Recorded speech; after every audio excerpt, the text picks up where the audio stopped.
पिछले वीडियो में हमने आपको सेंटेंस के बारे में बताया था, सेंटेंस के प्रकार बता दिए थे।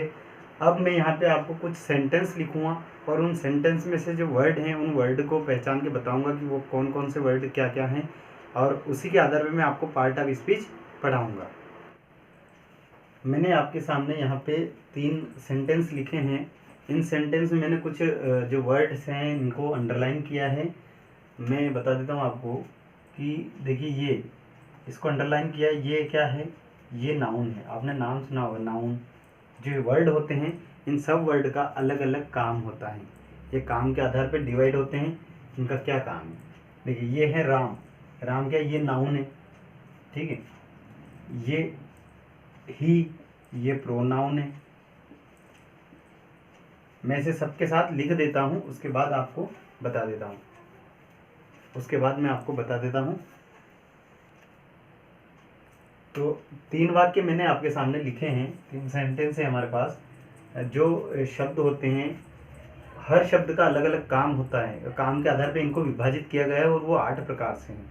और उन 8 प्रकार में मैं आपको इसलिए सेंटेंस लिखा है कि मैं पहले आपको प्रकार बता दूं कि कौन सा शब्द किस काम में आता है। जैसे यहाँ पे देखिए, पहला लिखा है राम। ये राम जो है ये नाउन है, नाउन का काम करता है।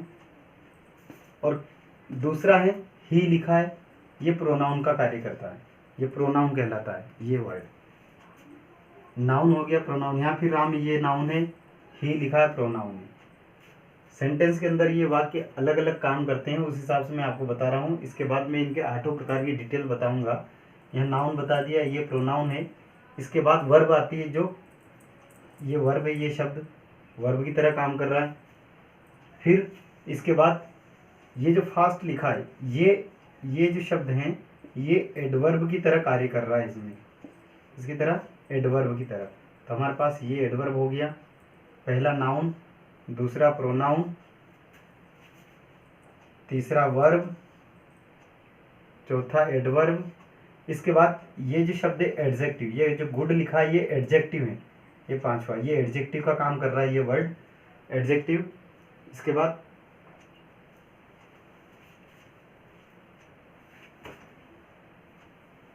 ये फार, ये जो शब्द है फार, ये प्रीपोजिशन का कार्य कर रहा है। ये वर्ड, ये अपने स्थान के हिसाब से ये अलग अलग काम होता है इनका। ये यहाँ पे लिखा है इसलिए ये प्रीपोजिशन का काम कर रहा है। ये छठा हो गया।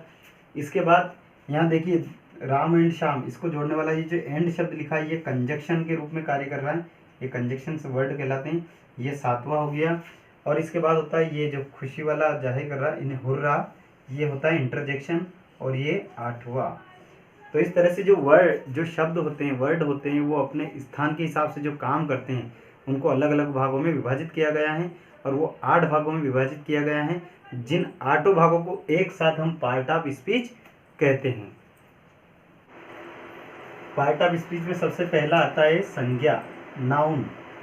नाउन मतलब संज्ञा। आपने कक्षा 6 में पढ़ा होगा, नाम सुना होगा, किसे कहते हैं। तो इसका यहाँ पे लिखा है, किसी व्यक्ति, वस्तु या स्थान के नाम को संज्ञा कहते हैं।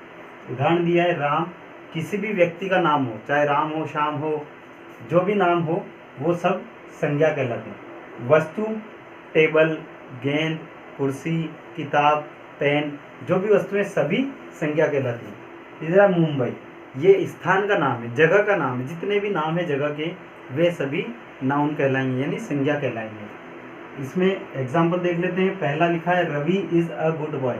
अब यहाँ पे रवि क्या है, लड़के का नाम है, तो ये संज्ञा हुआ। दूसरा है, दिस इज ए जग। जग, यहाँ पे जग है, जग क्या है, वस्तु है, और वस्तु है तो ये भी संज्ञा है। तीसरा है, Mumbai is a big city. Mumbai ये स्थान का नाम है, तो ये भी संज्ञा है। तो व्यक्ति का नाम रवि, वस्तु का नाम जग, और स्थान का नाम मुंबई, ये सभी जो है संज्ञा के नाम हैं, इन्हें संज्ञा कहते हैं। दूसरा हमारा पॉइंट है प्रोनाउन। प्रोनाउन का मतलब होता है सर्वनाम।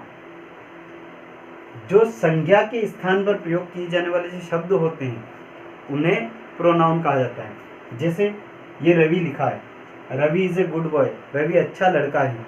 हम जब भी उसकी बात करेंगे, रवि अच्छा लड़का है, रवि ये शर्ट पहनता है, रवि इतनी बजे स्कूल जाता है, तो बार बार रवि का उपयोग नहीं करते हैं। पहली सेंटेंस होता है उसमें रवि का उपयोग करते हैं, उसकी जगह फिर जब अगला सेंटेंस रवि से ही संबंधित लिखते हैं तो उसकी जगह प्रोनाउन का उपयोग करते हैं। तो अगली बार जब हम लिखते हैं तो ही, लिखेंगे, अगर लड़की है तो शी लिखेंगे।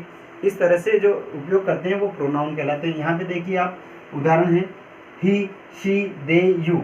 अब देखिए यहाँ पे लिखा है दे आर ओल्ड, वे बूढ़े हो चुके हैं या वे पुराने हैं, ऐसा।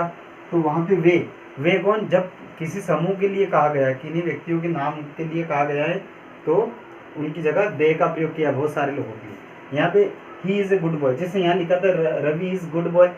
अब देखिए इसी बात को अगर आगे कुछ सेंटेंस में लिखना है तो रवि की जगह हम ही का प्रयोग करेंगे। ये क्यों करेंगे, क्योंकि बार बार किसी भी नाउन का रिपीटेशन, मतलब बार बार किसी नाउन को नहीं बोला जाता है, उसकी जगह जो दूसरे शब्दों का उपयोग किया जाता है उन्हें प्रोनाउन कहा जाता है। तो यहाँ पे हमने ही का कर लिया। जिसे आप सभी अगर 9वीं से 12वीं के बीच में पढ़ते हैं या कोई भी हैं तो आपने महात्मा गांधी का निबंध याद किया होगा।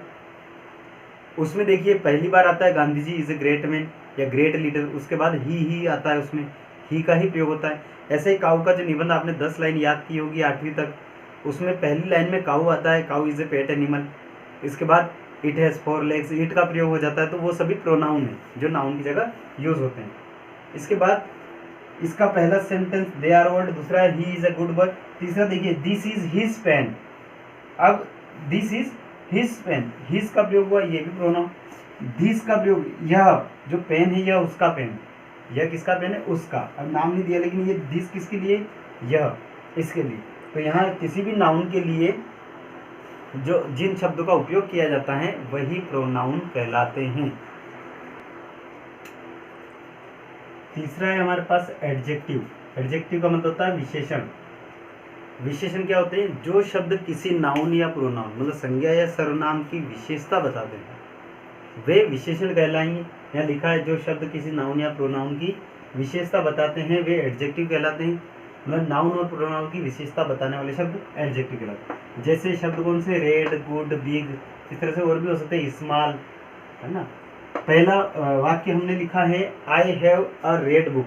अब देखिए I have a red book, यहाँ पे रेड शब्द आया है, इसका हिंदी होगा कि मेरे पास एक लाल किताब है। तो यहाँ पे नाउन कौन सा है, बुक नाउन है, आपको पता है ये बुक नाउन है। इस बुक की विशेषता क्या है, ये बुक कौन सी है, लाल है। क्या विशेषता इसकी कि ये बुक लाल है, तो मेरे पास एक लाल किताब है। तो यहाँ जो नाउन है, ये जो नाउन है, बुक क्या है, नाउन है, क्योंकि वस्तु का नाम है। तो नाउन की विशेषता बता रहा है, नाउन कैसा, बुक कैसी, लाल, इसलिए ये विशेषण है। दूसरा है शी इज़ ब्यूटीफुल। अब शी ये क्या है, ये प्रोनाउन है। मैंने बताया था नाउन या प्रोनाउन। तो यहाँ पे क्या लिखा है, शी इज़ ब्यूटीफुल, वह सुंदर है या खूबसूरत है। तो यहाँ पे क्या लिखा है, शी, ये क्या है, प्रोनाउन। और प्रोनाउन की विशेषता कौन बता रहा है, ब्यूटीफुल। ब्यूटीफुल शब्द क्या है, प्रोनाउन की विशेषता बता रहा है। तो यहाँ पे भी ये क्या है, एक विशेषण होगा। तीसरा है दिस पेन इज बिग। ये दिस पेन मतलब ये जो पेन है, इज बिग, बड़ा है। इस पेन की विशेषता क्या है कि यह बड़ा है, दिस पेन इज बिग। तो ये जो बिग है ये क्या है, ये भी एडजेक्टिव है। तो जो शब्द किसी नाउन, यहाँ ये रहा नाउन, ये प्रोनाउन, ये प्रोनाउन, किसी नाउन, ये नाउन, किसी भी नाउन या प्रोनाउन की विशेषता बताते हैं वे एडजेक्टिव कहलाते हैं। उदाहरण देख लिया आपने। चौथा जो है पार्ट ऑफ स्पीच का चौथा जो भाग है वो है वर्ब। वर्ब मतलब क्रिया, मतलब जो कोई काम होता है वो वर्ब कहलाती है। अब क्रिया का काम क्या है, जो शब्द किसी नाउन या प्रोनाउन के कार्य करने को बताता है। मतलब कोई नाउन या प्रोनाउन क्या कार्य कर रहा है वो जिन शब्दों से पता लगता है वही शब्द जो है वर्ब कहलाते हैं। जैसे यहाँ देखिए लिखा है, जैसे सिंग, प्ले, राइट। सिंग मतलब गाना, खेलना, प्ले मतलब खेलना, राइट मतलब लिखना। अब उदाहरण इसका, you sing a song. You मतलब तुम, सिंग गाना, ए सॉन्ग मतलब गाना गाते हो। तो इसका अर्थ होगा तुम गाना गाते हो। अब तुम कौन, तुम मतलब जो प्रोनाउन है, यहाँ लिखा है प्रोनाउन के प्रोनाउन कार्य कर रहा है। कौन कर रहा है काम, ये जो गाना गाने का काम कर रहा है, सिंग, ये वर्ब है। ये कार्य कौन कर रहा है, यू। मतलब किसी नाउन या प्रोनाउन को जो कार्य करते हैं उन कार्यों को बताने वाले शब्द जो है वर्ब कहलाते हैं। दूसरा है ही प्लेज, वह खेलता है। कौन खेलता है, वह कौन, प्रोनाउन। ये प्रोनाउन क्या काम कर रहा है, वो कार्य कौन बता रहा है, ये शब्द प्ले, ये शब्द बता रहे थे। ये शब्द जो है ये प्ले, ये क्या है, वर्ब है। तीसरा आई राइट ए लेटर, मैं पत्र लिखता हूँ। अब मैं पत्र लिखता हूँ तो लिखने का जो काम है ये क्या है, कार्य क्या है, लिखना। और ये कर कौन रहा है, नाउन या प्रोनाउन? तो यहाँ पे आई लिखा है, ये प्रोनाउन कर रहा है। कोई भी प्रोनाउन जो कार्य करता है उन्हें उनके कार्य को बताने के लिए जिन शब्दों का प्रयोग होता है वे ही वर्ब कहलाते हैं। अगला जो हमारे पास पार्ट ऑफ स्पीच का भाग है वो है एडवर्ब। एडवर्ब, एडवर्ब मतलब क्रिया विशेषण। आप देखिए ये एडवर्ब दो हिस्सों में है, एड और वर्ब। एड का मतलब एडजेक्टिव मतलब विशेषण, वर्ब मतलब क्रिया। तो एडवर्ब मतलब एडजेक्टिव ऑफ वर्ब यानी क्रिया विशेषण। एडवर्ब इस तरह से आप दो हिस्सों में करके पढ़ सकते हैं। एडवर्ब पहले क्या था, एडजेक्टिव था। एडजेक्टिव जो नाउन और प्रोनाउन की विशेषता बताए, ठीक है। अब एडवर्ब, वर्ब पीछे जुड़ा है, मतलब जो वर्ब की विशेषता बताए, ऐसे एडजेक्टिव। यहाँ देखिए एडवर्ब किसे कहते हैं, किसी भी वर्ब की विशेषता बताने वाले शब्दों को एडवर्ब कहते हैं या क्रिया विशेषण कहते हैं। पहले नाउन प्रोनाउन की विशेषता बताई थी, अब क्रिया की विशेषता बताने वाले जो शब्द होते हैं वह एडवर्ब कहते हैं या क्रिया विशेषण कहलाते हैं। जैसे स्लोली, स्लो, क्लियरली, क्लियर, या फास्टली, फास्ट, इस तरह से। पहला देखिए, यू आर रनिंग फास्ट, तुम तेज दौड़ रहे हो, यू आर रनिंग फास्ट। अब यहाँ क्रिया कौन सी, रनिंग, ये क्या है, वर्ब है। तुम दौड़ रहे हो, अब दौड़ रहे हो किस प्रकार से, तो आपके दौड़ने की जो विशेषता वो क्या है, यहाँ शब्द दिया है स्लोली, आप धीरे दौड़ रहे हो। स्लोली का मतलब धीरे, तो यहाँ पे आपका ये यू आर रनिंग स्लोली, तुम धीरे धीरे दौड़ रहे हो, मतलब इसके दौड़ने की जो विशेषता है वो है धीमी गति। जो क्रिया हो रही वो किस तरह से हो रही, धीरे हो रही, तेज हो रही, वो सभी जो शब्द होते हैं उससे बताने वाले जो शब्द होते हैं वो क्रिया विशेषण कहलाते हैं। दूसरा है राम स्पीक्स क्लियरली। स्पीक्स ये क्रिया है हमारे पास, वर्ब है। राम बोलता है, अब बोलता है, उसके बोलने की विशेषता क्या है, वो बोलता है, लेकिन राम की विशेषता नहीं, राम के बोलने की विशेषता। तो बोलता क्या है, क्लियरली। राम जो है साफ सुथरा बोलता है, मतलब न तो अटक के बोलता है, ना ऐसी कोई बात बोलता है जो समझ में नहीं आती है। तो यहाँ पे क्या है, वो क्लियरली मतलब साफ बोलता है। राम जो बोलता है उसके बोलने की विशेषता क्या है, साफ या क्लियर बोलता है। तो राम कैसे बोलता है, क्लियर बोलता है, उसके बोलने की विशेषता। इसलिए जो है जो वर्ब की विशेषता है, तो ये वर्ब की विशेषता बताने वाले शब्द हैं, इसलिए इनको एडवर्ब कहा जाएगा। तीसरा, ही रन्स फास्ट, वह दौड़ता है। वह दौड़ता है, कैसे दौड़ता है, फास्ट, वह तेज दौड़ता है। अब वह तेज दौड़ता है, तो इसमें क्या है, वह दौड़ता है, पहले तो ये है वर्ब कौन सी, रन्स, ये वर्ब है दौड़ना। अब उसके दौड़ने की विशेषता क्या है, तो वो विशेषता क्या है, फास्ट। और ये जो शब्द जो उसकी विशेषता बताने के लिए जो शब्द लिखा गया है ये कहलाता है एडवर्ब, यानी वर्ब की विशेषता बताने वाले, वर्ब का एडजेक्टिव बताने वाले। तो वर्ब की विशेषता बताने वाले शब्द एडवर्ब कहलाते हैं। ये आपका ये एक और क्लियर। अगला देखिए छठा, प्रीपोजिशन। देखिए प्रीपोजिशन, यहाँ पे इसको दो हिस्से में तोड़ते हैं, प्री और पोजिशन। पोजिशन का मतलब होता है स्थिति या स्थान, प्री मतलब पहले, प्री का मतलब होता है पहले, तो स्थान, पोजिशन कहाँ, पहले की पोजिशन। अब देखिए संबंध सूचक, प्रीपोजिशन का हिंदी होता है संबंध सूचक। यहाँ पे लिखा है दो या दो से अधिक संज्ञा। अब पहले मैंने बता दिया कि संज्ञा क्या है, तो दो जब संज्ञा होती है तो दोनों संज्ञाओं का आपस में क्या रिलेशन है, क्या संबंध है, उसको बताने वाले जो शब्द होते हैं वही प्रीपोजिशन कहलाते हैं। उसको बताने के लिए, दो संज्ञाओं के बीच में रिलेशन या संबंध बताने के लिए बीच में जो शब्द लिखे जाते हैं वो शब्द प्रीपोजिशन कहलाते हैं। जैसे इन, फार, ऑन, अपॉन, इस तरह से अंडर, ये सब प्रीपोजिशन है।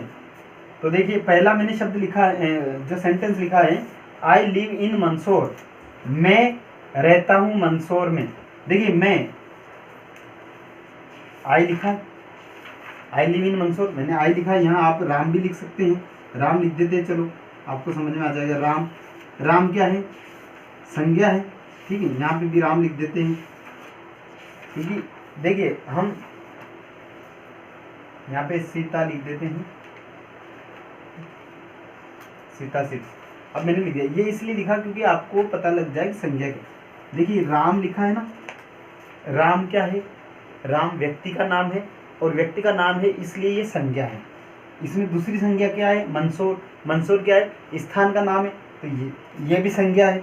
तो राम का और मंदसौर का क्या रिलेशन है उसको बताने के, राम रहता है मंदसौर, अब राम मंदसौर रहता है तो मंदसौर में, मंदसौर में, तो राम का और मंदसौर का क्या रिश्ता है, मंदसौर के अंदर राम रहता है, तो राम मंदसौर में, तो यहाँ पे इसके लिए कौन सा शब्द यूज किया है, इन, तो ये इन क्या है, ये शब्द क्या है, प्रीपोजिशन, प्रीपोजिशन मतलब दो संज्ञा है, मंदसौर भी संज्ञा है, ये क्योंकि स्थान का नाम है, और व्यक्ति वस्तु और स्थान के नाम को संज्ञा कहते हैं, तो यहाँ व्यक्ति का नाम है, यहाँ वस्तु स्थान का नाम है, इन दोनों के बीच में जो रिलेशन बता रहा है, संबंध बता रहा है, वो शब्द है इन, और ये जो शब्द है इसी को प्रीपोजिशन कहा जाता है। दूसरा सेंटेंस हमारे सामने है, Sita sits on the chair, Sita जो है चेयर पर बैठती है, चेयर पर बैठती। अब यहाँ पे दो नाउन है, आप देखिए, पहला है सीता, एक नाउन तो है सीता, और दूसरा नाउन है चेयर, क्योंकि सीता व्यक्ति का नाम है और चेयर जो है वो वस्तु का नाम है, तो दोनों के बीच में जो रिलेशन है क्या है, सीता चेयर पर, तो चेयर के ऊपर, मतलब यहाँ पे ये ओन जो शब्द लिखा है, ये इसका सीता का और चेयर का संबंध बता रहा है कि सीता जो है चेयर के ऊपर बैठी है, तो ये जो ओन शब्द है ये भी प्रीपोजिशन है, क्या कहेंगे इसको, प्रीपोजिशन। तीसरा लिखा राम, सॉरी राम इज आएगा, मैंने वो आई मिटा दिया था, राम इज वेटिंग फॉर बस। अब यहाँ पे देखिए आप दो संज्ञा है, एक तो ये राम क्योंकि ये संज्ञा है, दूसरा बस क्योंकि ये वस्तु है, ये भी संज्ञा है, तो राम का और इस बस का क्या कनेक्शन है, क्या संबंध है, तो राम इज वेटिंग, राम इंतजार कर रहा है, प्रतीक्षा कर रहा है, किसका, बस के लिए, तो किसके लिए इंतजार कर रहा है, बस के लिए, तो ये जो फार शब्द लगा है ये भी प्रीपोजिशन है, फार शब्द जो है ये भी प्रीपोजिशन है, क्यों, क्योंकि ये राम और बस के बीच में संबंध बता रहा। अगला है सातवां अपने पास, कंजक्शन मतलब समुच्चय बोधक। कंजक्शन क्या होते हैं, देखिए, एक ही वाक्य के दो या दो से अधिक उपवाक्यों को जोड़ने के लिए जिन शब्दों का प्रयोग किया जाता है, अर्थात दो शब्दों या उपवाक्यों को जोड़ने का जो कार्य करते हैं वो कंजक्शन कहलाते हैं। कंजक्शन को देखिए आप ध्यान रखिए, जंक्शन क्या किसका होता है, रेल का, जहाँ दो से ज़्यादा रेलें या पटरियाँ मिलती हैं, तो यहाँ पे यही ध्यान रखना कि दो उपवाक्यों को जोड़ने के लिए जिन शब्दों का प्रयोग किया जाता है वो कंजक्शन कहलाते हैं।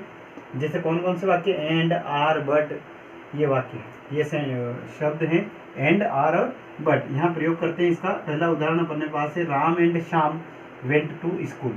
अब यहाँ देखिए दो शब्दों या उपवाक्यों, शब्दों को भी जोड़ सकते हैं, उपवाक्यों को भी जोड़ सकते हैं, तो यहाँ पे देखिए Ram and Shyam went to school, तो यहाँ पे एंड लगा है, राम भी शब्द है, श्याम भी शब्द है, इन दोनों शब्दों को जोड़ दिया, ये मान लीजिए, या इनको अगर अलग अलग लिखते तो हम क्या लिखते, राम वेंट टू स्कूल, दूसरा वाक्य लिखते श्याम वेंट टू स्कूल, दोनों वाक्यों को जोड़ दिया और एक ही बार में लिख दिया Ram and Shyam went to school, तो ये कौन सा शब्द हुआ, ये हुआ जो एंड लगा है, ये कंजक्शन वर्ड है। दूसरा हमारे पास, he tried hard but he failed. अब दो वाक्य हैं, पहला वाक्य ये रहा और दूसरा ये, पहला वाक्य ही ट्राइड हार्ड, उसने कठिन परिश्रम किया था, दूसरा वाक्य ही फेल्ड, वह असफल हो गया था। अब दोनों को जोड़ेंगे, तो उसने कठिन परिश्रम किया था, ही ट्राइड हार्ड, उसने कठिन परिश्रम किया था, बट लेकिन, किंतु, ही फेल्ड, वह असफल हो गया। तो दोनों वाक्यों को किसने जोड़ा, बट ने, तो ये जो बट शब्द हैं ये क्या है, कंजक्शन कहलाएगा, क्योंकि दो उपवाक्यों को जोड़ा है इसने। तीसरा, I am waiting for bus or taxi, I am waiting for bus or taxi, यहाँ पे देखिए, मैं इंतजार कर रहा हूँ के लिए, मैं इंतजार कर रहा हूँ के लिए, किसके लिए, बस अथवा टैक्सी, दोनों में से एक, बस अथवा टैक्सी, तो हमने दो ऑप्शन दिए, तो दो शब्दों को जोड़ा है, किससे जोड़ा है, और से, तो ये जो आर लगा है ना, ये भी क्या है, कंजक्शन वर्ड है। और इसके बाद आठवां है इंटरजेक्शन। इंटरजेक्शन का मतलब होता है विस्मयादि बोधक। विस्मयादि बोधक में क्या होता है, जो शब्द मन की एकाएक उत्पन्न होने वाले जो भाव होते हैं उन्हें प्रस्तुत जो करते हैं, जैसे खुशी, दुख, आश्चर्य, इनका जो बोध कराते हैं वो जो शब्द होते हैं वो इंटरजेक्शन कहलाते हैं। जैसे हुर्रा, अल्लास, ओ, जो हमने सेंटेंस पढ़े थे पिछले वीडियो में, उसमें भी आया था विस्मयादि बोधक जो वाक्य होते हैं उनमें जो उपयोग हुआ था वो का वही यहाँ पे है। क्यों, क्योंकि ये भी इंटरजेक्शन भी जो विस्मय देने वाले जो होते हैं विस्मयादि बोधक, वे वाक्य ही इसमें, वे शब्द ही इसमें उपयोग में आते हैं। जैसे देखिए पहला सेंटेंस हमारे पास, हुर्रा, हुर्रा लिखा है, विस्मयादि बोधक मतलब एक्सक्लेमेटरी निशान लगा हुआ, चिन्ह लगा। इसके बाद my friend got the prize, खुशी जाहिर की है कि मेरे दोस्त ने प्राइज जीता है, जीता था। दूसरा है अलास, अलास का मतलब पहले भी बता था, हाय हाय बोलकर उसके बाद लिखते हैं शी इज नो मोर, हाय वह अब नहीं रही। तीसरा है ओह, इसके बाद भी एक्सक्लामेटरी जो है चिन्ह लगाए हैं, oh what a beautiful house, oh कितना सुंदर घर है। तो ये चीज़ आपको समझ में आई। जो पार्ट ऑफ स्पीच है उसमें 8 भागों में उनको विभाजित किया गया है। 8 को आपने देखा है, मैंने आपको 3 सेंटेंस लिखाए थे, उसमें बता दिया था कौन कौन से शब्द क्या क्या काम करते हैं, उनको किस हिसाब से डिवाइड किया गया है, और वो जो 8 प्रकार में डिवाइड किया गया है वो 8 प्रकार मैंने आपको बता दिए। अगर वीडियो पसंद आए तो वीडियो को लाइक ज़रूर कीजिएगा, कमेंट कीजिएगा, और भी कोई जानकारी आपको पूछना है, और चैनल को सब्सक्राइब ज़रूर कीजिएगा।